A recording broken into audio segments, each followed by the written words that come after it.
अपनी खुद की company Growmore Research and Asset Management शुरू की। अब वे सिर्फ एक ब्रोकरेज का हिस्सा नहीं थे बल्कि खुद का रणनीतिकार भी बन चुके थे। कि सफलता को देख रहे थे, वह ये नहीं जानते थे कि इसके पीछे क्या खेल है।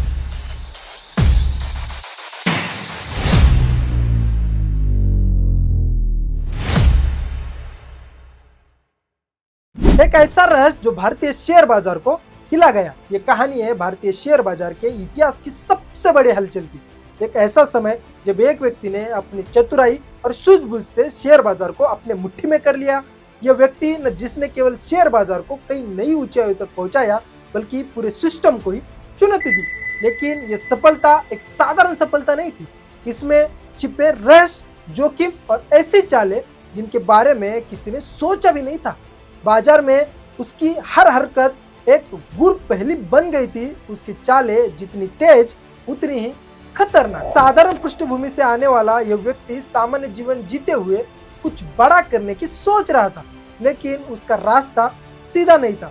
उसने उस दुनिया में कदम रखा जिसे समझना हर किसी के लिए आसान नहीं था। उसने देखा कि बाजार में पैसे का खेल कैसे चलता है और उसमें छिपे रास्तों को कैसे अपने पक्ष में किया जा सकता है। वह अपने काम में इतना माहिर था कि लोग उसकी सफलता को चमत्कार मानने लगे थे। हर कोई उसकी रणनीतियों से प्रभावित था। लेकिन वह सिर्फ बाजार का खिलाड़ी नहीं था, वह एक ऐसा व्यक्ति था जिसने बाजार की हर कमजोरी को अपनी ताकत बना ली। कुछ ही समय में वह शेयर बाजार में एक बड़ा नाम बन चुका था। उसकी हर चाल पर बाजार की दिशा तय होती थी। उसके कदमों से लोग मुनाफा बना रहे थे, लेकिन पर्दे के पीछे कुछ ऐसा चल रहा था जो किसी को दिखाई नहीं दिया। उसकी बढ़ती हुई शोहरत और उसकी लग्जरियस लाइफस्टाइल ने सभी का ध्यान खींचा। लेकिन सफलता के इस सफर में कुछ सवाल भी खड़े होने लगे। आखिर वो ऐसा क्या करता है जो हर कोई नहीं कर सकता। ये कहानी सिर्फ एक सफलता की नहीं थी बल्कि एक बड़े रहस्य की थी। एक ऐसा रहस्य जिसने भारतीय बैंकिंग सिस्टम को, शेयर बाजार की जड़ों को हिलाकर रख दिया था। उसके द्वारा किए गए कामों का पर्दाफाश होते ही पूरा देश चौंक उठा। कहानी है एक सपने को सच होने की, लेकिन साथ ही यह भी दिखाती है कि कैसे लालच और गलत रास्ते विनाश का कारण बन सकते हैं। इस रहस्यमय सफर के पीछे का सच जानने के लिए आगे वाली कहानी जरूर सुनिए। नाम तो आपने सुना होगा, हर्षद मेहता। ये कहानी है एक साधारण इंसान की जिसने अपने साहस और चालाकी से शेयर बाजार को हिला दिया।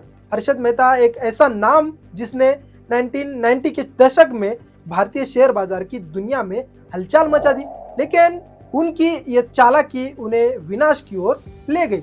हर्षद का जन्म 29 जुलाई 1954 को गुजरात में एक साधारण परिवार में हुआ। उनके सपने बड़े थे और उन्हें पूरा करने का जुनून भी था। उन्होंने 1980 के दशक में मुंबई में आकर शेयर बाजार में अपना कदम रखा। शुरुआत में उन्होंने छोटे छोटे काम किए, लेकिन धीरे धीरे उनके भीतर शेयर बाजार को समझने की गहरी समझ विकसित हुई। हर्षद मेहता ने अपने करियर की शुरुआत एक छोटे से ब्रोकरेज ऑफिस से की। यहाँ उन्होंने सीखा कि बाजार कैसे काम करता है। उनकी बोलने की कला और लोगों को प्रभावित करने की क्षमता ने उन्हें जल्दी ही पहचान दिलाई। 1984 में उन्होंने अपनी खुद की company Growmore Research and Asset Management शुरू की। अब वे सिर्फ एक ब्रोकरेज का हिस्सा नहीं थे बल्कि खुद का रणनीतिकार भी बन चुके थे। 1980 और 99 के दशक के बीच भारतीय अर्थव्यवस्था एक बदलाव के दौर से गुजर रही थी। इस दौरान हर्षद ने देखा कि बैंकिंग और शेयर बाजार के बीच एक ऐसा लिंक है जिसे अगर सही तरीके से इस्तेमाल किया जाए तो करोड़ों रुपए बनाए जा सकते हैं। हर्षद ने बैंक नोट्स और बैंक रिसीट का इस्तेमाल किया। उन्होंने बैंकों से भारी मात्रा में पैसा उधार लिया जिसे शेयर बाजार में निवेश किया। उनके इस कदम से कुछ शेयर की कीमत तेजी से बढ़ी और हर्षद ने करोड़ों का मुनाफा कमाया। हर्षद मेहता का नाम अब पूरे देश में गूंजने लगा। उन्हें बिग बुल कहा जाने लगा। वे एक ऐसा व्यक्तित्व बन गए जो लोगों को शेयर बाजार में निवेश करने के लिए प्रेरित करता था। लेकिन जो लोग उनकी सफलता को देख रहे थे, वह ये नहीं जानते थे कि इसके पीछे क्या खेल है। हर्षद ने बैंक के सिस्टम में खामियां निकाली। वे उन पैसों का इस्तेमाल करते थे जो बैंकों में निष्क्रिय पड़े थे। वे शेयर बाजार में लगाते थे, लेकिन वह पैसा उनका नहीं था, वो पैसा बैंकों का था। जिसे एक घोटाले की तरह इस्तेमाल किया जा रहा था। 1992 में पत्रकार सुजाता दलाल ने टाइम्स ऑफ इंडिया में एक लेख लिखा जिसमें उन्होंने खुलासा किया कि हर्षद मेहता ने बैंकिंग सिस्टम का दुरुपयोग करके करीब 5,000 करोड़ रुपए का घोटाला किया।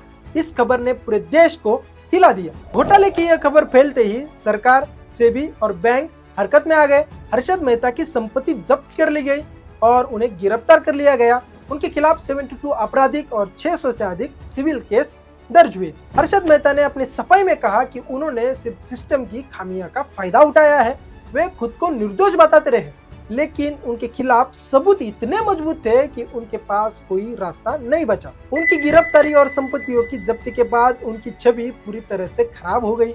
एक समय जिसे शेयर बाजार का राजा कहा जाता था, वे अब भारत का सबसे बड़ा घोटालेबाज बन चुका था। 31 दिसंबर 2001 को हर्षद मेहता की मृत्यु तिहाड़ जेल में हार्ट अटैक के कारण हुई। उनका अंत इतना दुखद था जितना उनका घोटाला चौंकाने वाला था। उनकी मृत्यु के बाद भारत के बैंकिंग और शेयर बाजार के सिस्टम में कई सुधार किए गए। जो खामियां हर्षद मेहता ने उजागर की थी, उन्हें सुधारने की दिशा में कदम उठाए गए। हर्षद मेहता की कहानी हमें यह सबक देती है, ये कहानी महत्वाकांक्षा और लालच के बीच की बारीक रेखा को समझने की जरूरत को बताती है। हर्षद मेहता का जीवन यह सिखाता है कि सफलता पाने के लिए जुनून जरूरी है, लेकिन जुनून अगर गलत दिशा में जाए तो विनाश निश्चित है। उनकी कहानी अब भारतीय वित्तीय इतिहास में एक मील का पत्थर मानी जाती है। आपको यह कहानी सुनकर कैसा लगा, आप हमें कमेंट बॉक्स में बता सकते हैं और आने वाले और वीडियो के लिए आप हमारा चैनल भी सब्सक्राइब कर सकते हैं।